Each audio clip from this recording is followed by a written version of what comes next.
Coming up on Network Africa. Kenya rerun election results trickle in as counting progresses.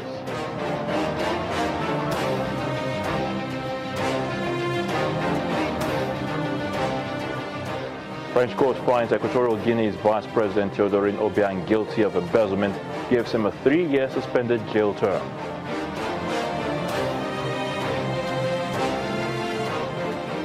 Burundi leaves the ICC, accuses the International Criminal Court of deliberately targeting Africans for prosecution.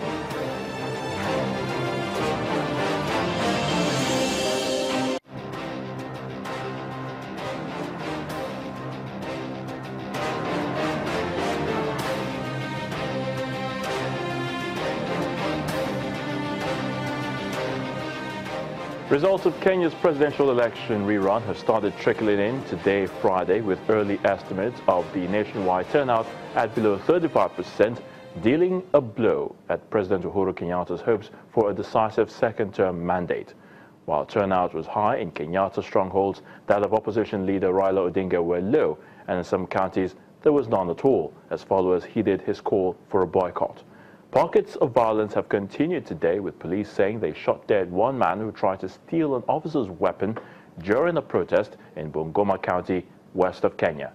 Yesterday's election passed off without a hitch in pro-Kenyatta areas, but was marred by skirmishes between police and stone-throwing opposition supporters in 4 pro-Odinga counties. The constituency's returning officer, Beatrice Muli, says all polling stations were eventually opened, but turnout was very low. Several Kenyans have fled into neighboring Uganda following clashes with police over yesterday's repeat presidential election. According to local media, riot policemen confronted opposition protesters in the western border town of Busia after angry demonstrators blocked roads and even set fire to a market. The officers were said to have used tear gas and live bullets to break up the protests. A man was allegedly shot dead in another western town, Bungoma, in the ongoing clashes. It now appears that opposition leader Raila Odinga's call to his supporters to boycott Thursday's repeat election seems to be widely observed. Meanwhile, Kenya's Election Commission says polling stations had opened in many parts of the country on Thursday, but insists that voting had been hampered by security challenges in a number of places where voting will be delayed until October the 28th. Head of the Election Commission, Wafula Chebukati, made this declaration moments after voting ended.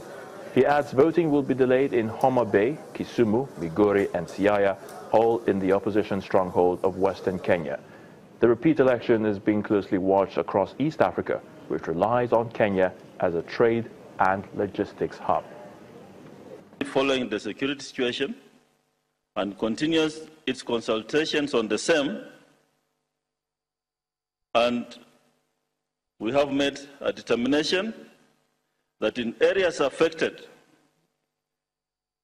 which include the following counties, Homa Bay, Kisumu, Migori and Siaya, and in accordance with Section 55B of the Elections Act and Regulation 64A of the General Regulations, the Commission has postponed elections in those areas to Saturday, the 28th October this week. Whichever way you look at it, this government is unhappy that the people have rejected it. It has elected to fight back through violence, death and mayhem. The so-called fresh elections in Luo Nyanza is only an excuse to massacre unarmed citizens.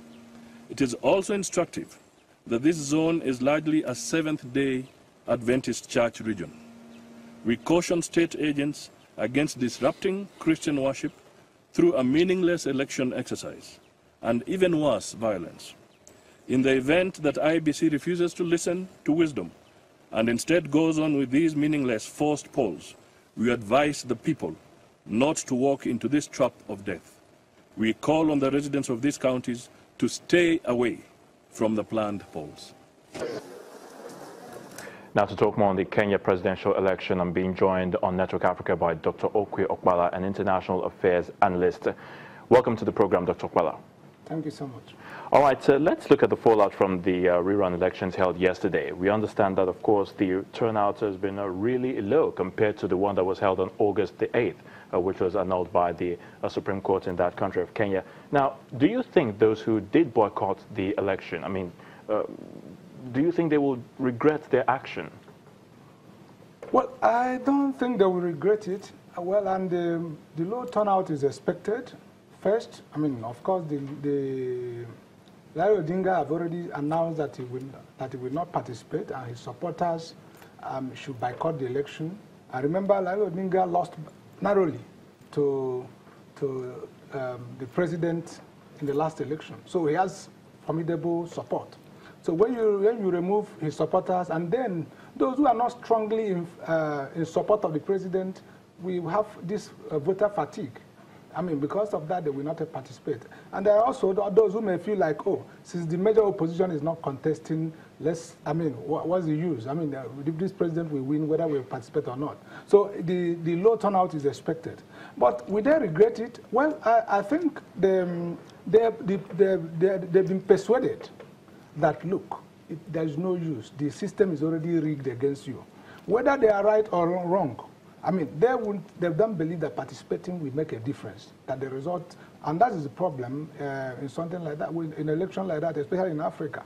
When people don't trust the umpires, they don't trust the security agents, they don't trust the government to play fair, then, of course, they take a decision and they will say, oh, well, head or tail we lose, so why not, well, let's reduce their joy of victory. Because what has just happened is that, I mean, the president will win, Kenyatta will win, but then, of course, he will make no significance. Yes, he will really celebrate. Because, all right, okay. So let's look at some of the counties, the opposition strongholds where elections are not taking place.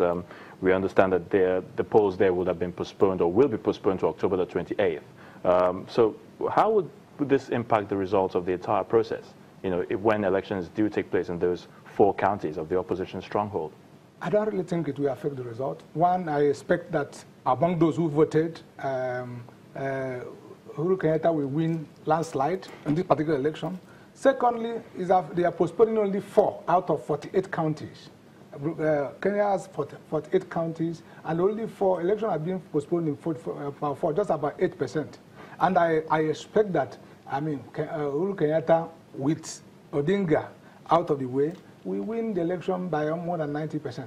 So it won't affect anything. So in any way, if it were to be in Nigeria, I mean, because the outcome will change, they may not bother conducting that election. So I don't think it will change anything. One may be tempted to ask again that, in all of this, I mean, what if Raila Odinga, the main opposition leader, just decides, out of the blue and says, okay, you know what, let's see if we can just do something, to salvage the situation. Talking about those 4 counties where elections didn't take place for October the 28th. If he comes out to say, you know what, let's get involved, what do you think the reaction will be? It's too late in the day. I don't see that happening.